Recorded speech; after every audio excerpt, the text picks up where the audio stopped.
Okay, is my screen is visible? Yes. Yes. Okay. Yeah.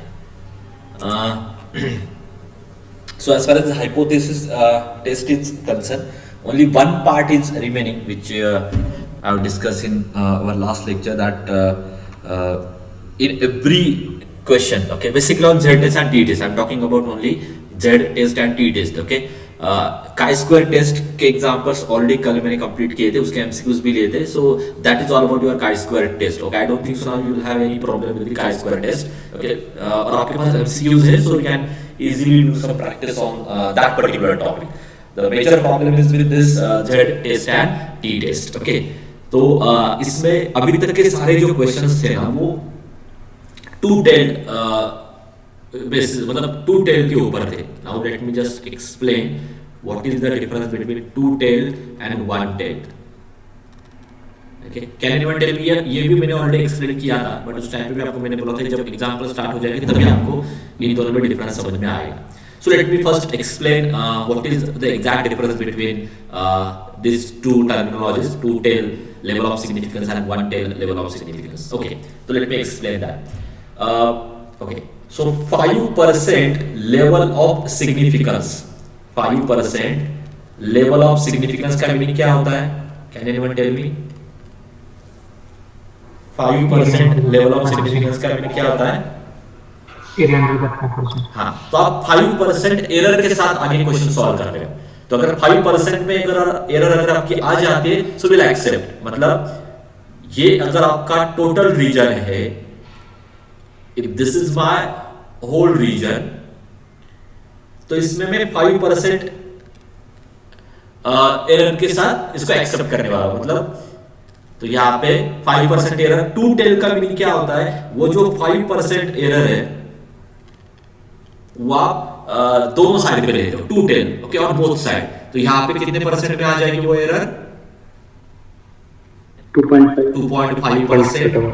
और यहाँ पे 2.5%. So this is the rejection area, and in between जो white colour का आपको दिखाई दे रहा है, okay, this is the accepted area. ये आप करते हो, ठीक है? This is your test, okay? But T test में ये इशू नहीं आता. T test में one tail और two tail का प्रॉब्लम आपको नहीं आने वाला, because T की वैल्यू में डायरेक्टली आपको क्वेश्चन में देने वाला हो. ओके, आप अच्छे से सुनो मैं क्या क्या चीजें बोल रहा हूँ. Okay, the more weightage is on this unit 6. तो नहीं अगर कोई स्टेटमेंट समझ में आ रहा है, कैन इमीडिएटली स्टॉप मी. ठीक है, टी टेस्ट में मैं आपको ब्रैकेट में ही टी की वैल्यू, टी अल्फा की वैल्यू देने वाला हूं. अकॉर्डिंगली आपको बस ये डिसाइड करना है कि आपको एच नॉट एक्सेप्ट करना है या रिजेक्ट करना है. ठीक है, तो टी टेस्ट में ये वन टेल और टू टेल का पार्ट नहीं आता. ठीक है, so this one tail and two tail is only for Z test. Okay, तो सबसे पहले याद रखो कि ये जो आज का टॉपिक चल रहा है Z test, two tail and one tail, it is only for Z test. ठीक है, so now let me explain. हाँ, all the results for only Z test. तो टी टेस्ट का यहाँ पे मैं कुछ भी इंट्रोडक्शन नहीं करने वाला. टी टेस्ट जो भी मैंने एक्सप्लेन किया था, only those question you have to prepare. I will take you more examples today, but the only one part in a Z test is remaining, okay, which is about two tail and one tail. Okay, तो 5% level of significance अगर आप Z test में consider करते हो, इसका मतलब ये area आप रिजेक्ट करते हो और इन बिटवीन का एरिया आप एक्सेप्ट करते हो. ठीक है, तो कैन एनीवन टेल मी 5% के लिए ये वैल्यूज क्या आते हैं? What are the values of Z here? Here Z is equal to 1.96. You have to remember this now. And here Z is equal to -1.96. तो आपको याद आ रहा होगा, मैं ऐसे लिखता था यहाँ पे, अगर z आपका इस रेंज में आता है, then if my z lies between this range, then I will accept my h0. Correct है? यही हमने कल के एग्जांपल में देखा है ना. z टेस्ट में z की वैल्यू, z का फॉर्मूला भी क्या है? What is the formula of z? x bar minus mu upon sigma upon root n. if this value lies in this range for 5% level of significance, we accept h0. यहाँ तक समझ में आ रहा है? Any problem with this statement? Any problem with this statement? Yes or no? यहां तक समझ में आ रहा है परफेक्टली? बोलो जल्दी। क्या Yes, बोल रहा sir. हूं मैं, जेड टेस्ट में अगर आप 5% लेवल ऑफ सिग्निफिकेंस के साथ जाते हो तो हमने हमने क्या रिजल्ट ड्रॉ किया था कि अगर वो जेड की वैल्यू -1.96 एंड 1.96 इस रेंज में आती है तो आप एच नॉट को एक्सेप्ट करते हो, अदरवाइज आप रिजेक्ट करते हो। ठीक है, that is all for 5% level of significance. ठीक है, एंड एक और लेवल ऑफ सिग्निफिकेंट हमने डिस्कस की थी, that is 1% level of significance. So 1% level of significance का क्या रिजल्ट है? Can anyone tell me? Z की क्या रेंज है 1% लेवल ऑफ सिग्निफिकेंस के लिए? One minus five eight. 2.58 to 2.58. Minus two point 58. 58. 58 to 2.58। ठीक है, तो ये अगर आपको ग्राफिकली ड्रॉ करना है ना तो ये भी सिंपल होता है। Let me draw it.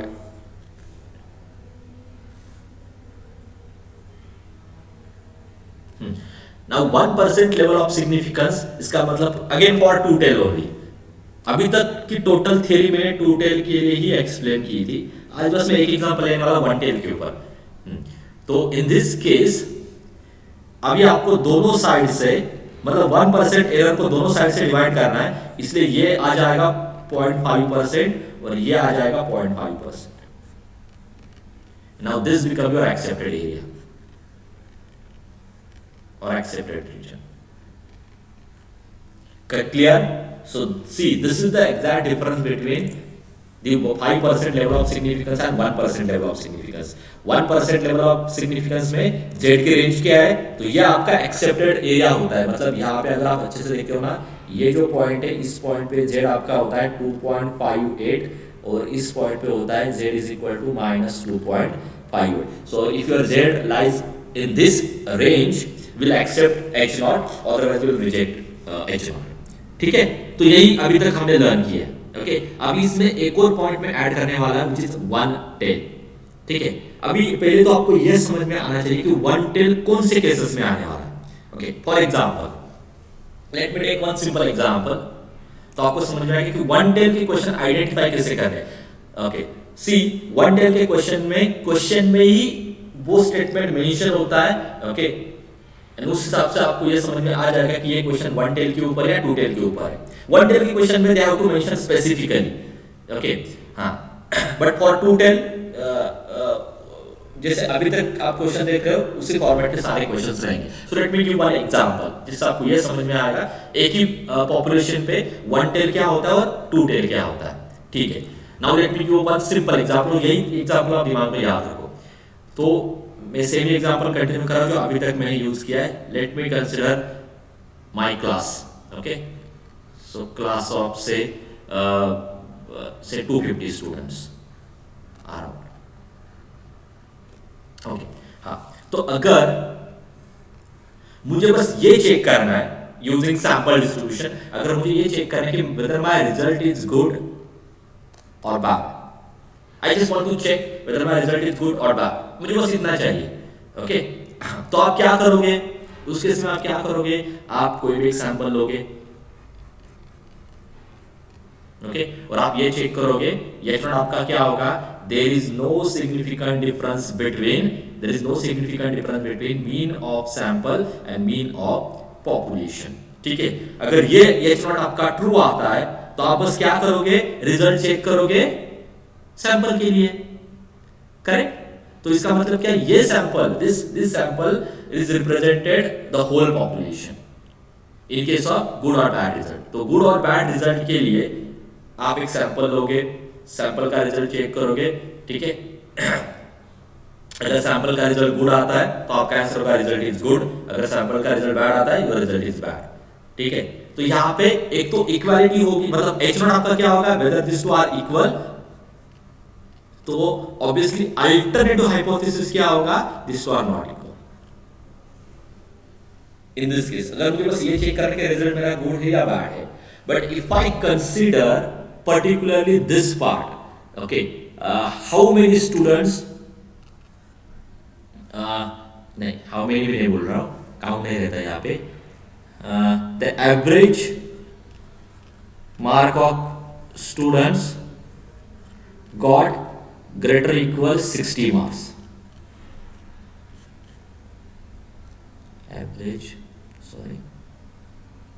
Average marks of students who got greater equal 60 marks. मतलब यहाँ पे मैंने क्या कंडीशन डाली है, ये 250 जो स्टूडेंट्स हैं उनमें से मैं बस ऐसे स्टूडेंट कंसिडर करने वाला हूँ जिनको 60 प्लस मार्क्स मिल रहे हैं और उनका एवरेज मुझे चाहिए। तो यहाँ पे मैंने क्या की है, आइदर ग्रेटर देन और आइदर लेस देन कंडीशन मैंने ऐड की।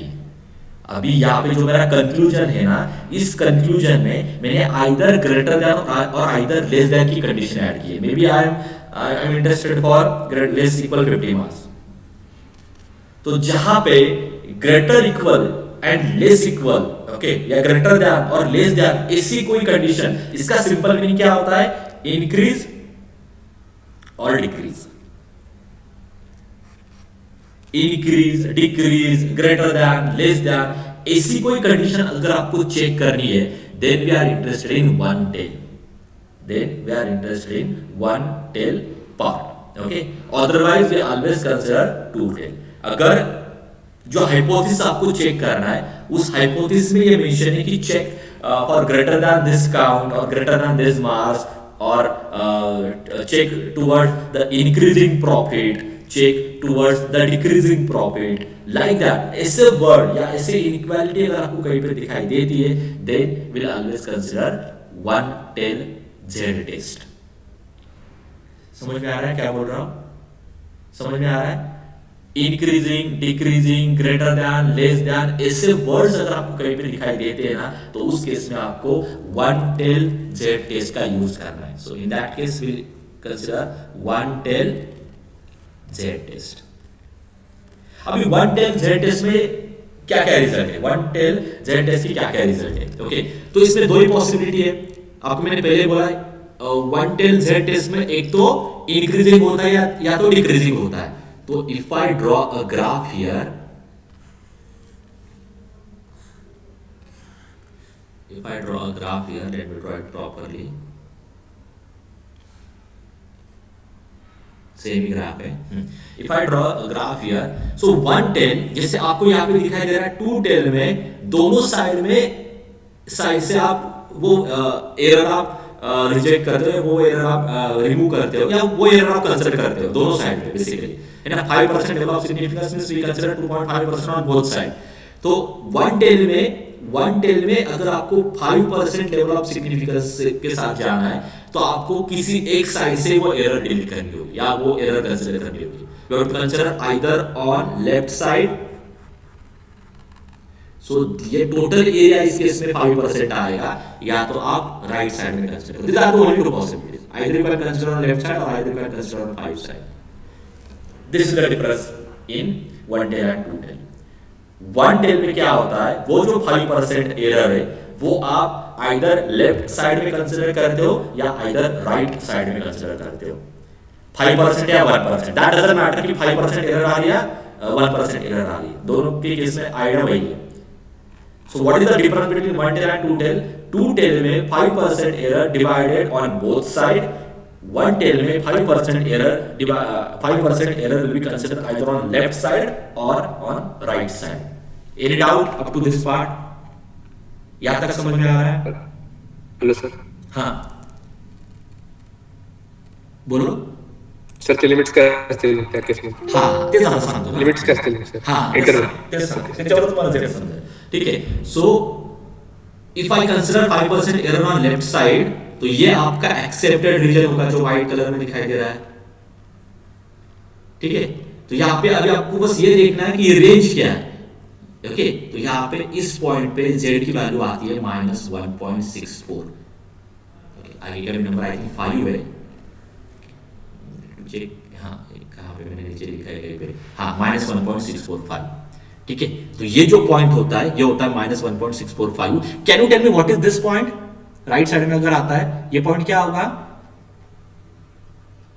1.645। ये माइनस होगा तो वो प्लस होगा, हाँ। सो अभी आप मुझे बोलो, अगर मैं लेफ्ट साइड एरर कंसीडर करता हूं, तो जेड की रेंज क्या होगी, what is the accepted region in this case, Z greater than, less than नहीं Z greater than this value -1.645 ना, इस रीजन में आप एक्सेप्ट करोगे, इस रीजन में आप एक्सेप्ट करोगे लेफ्ट टेल के लिए। राइट टेल के लिए Z less Z than lesser than 645, इस रीजन में आप क्या करोगे, एक्सेप्ट करोगे। ओके ये ऑलरेडी मैंने उस पीपीटी में दिया था, बट लास्ट लेक्चर में एक्सप्लेन नहीं किया था, तो वो दिया था। So if you compare with this example particularly, तो यहाँ पे ये इन बिटवीन की रेंज है जहां पे आप एक्सेप्ट करते हो, बट वन टेल में आप z अगर लेफ्ट टेल से कंसिडर करते हो तो z greater than -1.645 accepted region होगा। अगर आप राइट टेल कंसिडर करते हो तो z लेस देन 1.645, एंड तक ये पूरा आपका एक्सेप्टेड रीजन होगा। इतना तो समझ में आ रहा है। I am not expecting 100% understanding from this topic, क्योंकि ये मैंने आपको पहले बोला this is first time you are taking for all branches, तो इसलिए एटलीस्ट 60-70% पार्ट से भी अगर आप जाते हो ना, will not go in depth, इतने कुछ डिफिकल्ट क्वेश्चन भी मैं आपको इस पे नहीं देने वाला, ओके बट जितनी चीजें मैं एक्सप्लेन कर रहा हूँ at least focus on those statements या फोकस ऑन दोज फॉर्मूलेज, ठीक है। समझ में आ रहा है डिफरेंस क्या होता है वन टेल में और जेड टेस्ट में। थोड़ी बहुत अभी आपको प्रॉब्लम होगी आइडेंटिफिकेशन में कि कहां पे सर मुझे वन टेल से जाना है और कहां पे मुझे टू टेल से जाना है। तो मैं आपको पहले बोलता हूं कि वन टेल के क्वेश्चन में ऐसे वर्डिंग आती है, decreasing, increasing, greater than, less then, ऐसे वर्डिंग के लिए हाइपोथेसिस जो पार्ट आपको चेक करना है ना क्वेश्चन में, आपको पता है कि कभी कभी ये चेक करो कि मीन का पॉपुलेशन, सैंपल का मीन और पॉपुलेशन का mean whether they are significantly equal or not, ये होता है हाइपोथेसिस। तो वो हाइपोथेसिस में अगर increasing, decreasing, greater than, less then अगर ऐसे वर्ड्स आते हैं तो आप जनरली वहां पे वन टेल से सॉल्व करते हो, ठीक है। Now I will take only one example on this. इस पे ज्यादा हर एक एग्जांपल आपको कहीं पे रहेगा एग्जाम में, ज्यादा इस पे फोकस नहीं है। So let me take one example on this one tail Z test, okay. ये पार्ट टी टेस्ट में है ही नहीं, क्योंकि टी टेस्ट में मैं डायरेक्टली आपको टी की वैल्यू दूंगा। आपको बस ये देखना है कि जो आपकी कैलकुलेटेड टी की वैल्यू है, कैलकुलेटेड टी की वैल्यू और टी टेबल की वैल्यू, तो अगर टेबल की वैल्यू ज्यादा आती है, if table value is greater than this, then क्या आपका कंक्लूजन होता है, एक्सेप्ट या रिजेक्ट। टेबल की वैल्यू अगर आपकी ज्यादा आती है तो आप H0 को क्या करते हो, एक्सेप्ट करते हो या रिजेक्ट करते हो, टी टेस्ट में एक्सेप्ट करते हो, ठीक है। इसलिए यहाँ पे वन टेल आने दो, टू टेल आने दो, दैट डजंट मैटर। उसमें भी होता है one tail and two tail, but ये जो टी की वैल्यू में दूंगा ना, ये आपको मैं वन टेल या टू टेल कंसिडर करके ही देने वाला, तो वो आपका रोल है ही नहीं उसमें, ठीक है, आपका रोल है ही नहीं उसमें। इसलिए टी टेस्ट के क्वेश्चन में प्रॉब्लम नहीं आएगी, ओके। तो जेड टेस्ट में ये पार्ट है। Now let me take one example. The mean of a certain production process is known to be 50। There is one production process, there is one production whose mean is 50। तो ये population के लिए बारे में था। So mu is equal to 50 with standard deviation is 2.5, with standard deviation is 2.5। यही पे समझ में आना चाहिए कि चांसेस है कि ये क्वेश्चन जेड टेस्ट के ऊपर है, क्योंकि जेड टेस्ट में standard deviation of population must be known, ये चाहिए आपको कंपलसरी। हाँ, नेक्स्ट रीड करो। अभी स्टेटमेंट में ये पार्ट डिपेंड है। The production manager may welcome any change in a mean, okay, value toward the higher side, but would like to safeguard against decreasing values of mean। तो जो production manager है ना, वो कहां पे इंटरेस्टेड है, decreasing value of mean, मतलब उसका जो पॉपुलेशन का जो प्रोडक्शन है उसका मीन 50 है, बट वो कहां पे इंटरेस्टेड है, decreasing value of this mean, मतलब लेस देन 50 में इंक्रीजिंग इंटरेस्टेड है। करेक्ट और not? He would like to safeguard against decreasing values of mean, मतलब पॉपुलेशन का जो मीन था which is 50, so less than 50 में वो इंटरेस्टेड है, ओके। तो ये क्वेश्चन में मेंशन होता है कि आपको बेसिकली कहां पे फोकस करना है, What is your interest? जैसे प्रीवियस क्वेश्चन में था, if my interest is towards the students who got greater equal 60 marks, या if my interest is towards students who got less equal 40 marks, then it comes under 110, ठीक है। तो यहाँ पे इस वर्ड से समझ में आना चाहिए वो ये जो मीन यहाँ पे है 50, ओके, सो वो लेस देन 50 में इंटरेस्टेड है, ठीक है। So let me tell you कि ये इसको कैसे लिखना है। Now we takes a sample of 12 items, तो यहाँ पे सैंपल के बारे में स्टेटमेंट है that gives a mean value is 48, उसका मीन ये आ रहा है what inference should the manager take for the population process on the basis of sample result, use 5% level of significance, ठीक है। तो आपको पता है H0 आपका आप कभी चेंज नहीं करते हो, there is no significant difference between mean values of population and mean values of sample, तो x bar is equal to mu, H0 आपका यही होगा, H0 सारे क्वेश्चन में यही होगा। बट एक्चुअली यहाँ पे उन्होंने क्या बोला है, यहाँ पे जो मैनेजर है, this manager is safeguard against decreasing values of mean, okay. Equality में वो इंटरेस्टेड था ही नहीं, वो कहां पे इंटरेस्टेड था, नॉन इक्वालिटी में भी वो इंटरेस्टेड नहीं है, वो स्पेसिफिकली किस में इंटरेस्टेड है, so what is your alternative hypothesis, less than mu. So since manager safeguard against decreasing value of mean, it means what is your alternative statement, क्योंकि ये तो वो आपको चेक करना ही नहीं है ना। तो आपका अल्टरनेटिव स्टेटमेंट क्या हो रहा है यहाँ पे, H A less than mu, he is interested more in decreasing value of mean, ठीक है। इसका रोल बस इतना ही है ना कि आपको वन टेल से कंपेयर करना है या टू टेल से कंपेयर करना है, बाकी इसका कोई रोल नहीं है, ठीक है। तो इसलिए मैं बोल रहा हूं कि डिक्रीजिंग वर्ड आता है तो लेफ्ट टेल का यूज करो, इंक्रीजिंग वर्ड आता है राइट टेल का यूज करो, लेस देन समथिंग अगर आता है लेफ्ट टेल का यूज करो, ग्रेटर देन समथिंग आता है तो राइट टेल का यूज करो, that's it, focus on this words, ठीक है। तो वो मैंने रीजन लिखा है, since H A is one sided, because he is interested only in decreasing values, okay. क्योंकि जब आप नॉट इक्वल लेते हो ना तो इसमें दो केसेस आते हैं, x bar may be greater than mu and x bar less than mu, but he is more interested in less than mu, इसलिए ये केस वो हमें चेक करनी ही नहीं है, ठीक है। that is the reason, okay। so you can go with your regular approach, so HA is one sided, consider one tail towards left, decreasing बोला तो towards left one tail curve consider करो, तो वो फिर से मैंने ग्राफ ड्रॉ करके लिखा दिया है आपको यहाँ पे 5% लेवल ऑफ सिग्निफिकेंस के लिए लेफ्ट टेल की कर्व ये आती है और यहाँ पे जेड पॉइंट होता है -1.645, ये आपका एक्सेप्टेड रीजन है।